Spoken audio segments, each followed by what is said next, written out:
तो दोस्तों बहुत बहुत स्वागत करते हैं आप सभी को अंदाज भोजपुरी के यूट्यूब चैनल में। तो कैसे मेरे भाई लोग, उम्मीद करते हैं कि आप लोग बहुत ही अच्छे होंगे।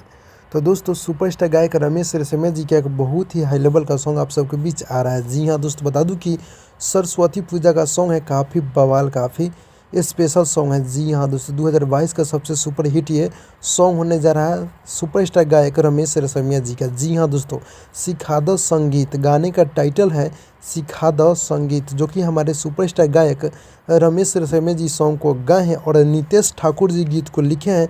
चमन सिंह जी का म्यूजिक है और रमेश रेशमिया ऑफिशियल चैनल से इसको रिलीज़ किया जा रहा है कल सुबह 6:15 पे। जी हाँ दोस्तों, तो आप सबके बीच ये गाना आ रहा है कल सुबह आप लोग सुनिएगा रमेश रेशमिया ऑफिशियल चैनल से। जी हाँ दोस्तों, जो कि उनका खुद का चैनल है रमेश रेशमिया ऑफिशियल चैनल, उसी से आ रहा है कल सुबह 6:15 पे, यानी कि 5 फरवरी को। जी हाँ दोस्तों, यानी कि कल ही खुशी का दिन है आप सबके बीच। जी, तो कल इसको आप लोग देखिएगा, बहुत ही ब्रांड, बहुत ही हाई लेवल का सॉन्ग है, जो कि सरस्वती पूजा स्पेशल सॉन्ग है। जी हाँ दोस्तों, तो भाई लोग बता दूं कि कल आप लोग रेडी हो जाएगा सुबह 6:15 पे, सिर्फ Ramesh Reshammiya official channel YouTube channel से। जी हाँ दोस्तों, तो दोस्तों बता दूं कि अपडेट कैसा लगा। अपडेट अच्छा लगा तो लाइक कीजिएगा, चैनल पर नए चैनल को सब्सक्राइब कीजिएगा। मिलते हैं अगली वीडियो में, तब तक के लिए बाय बाय।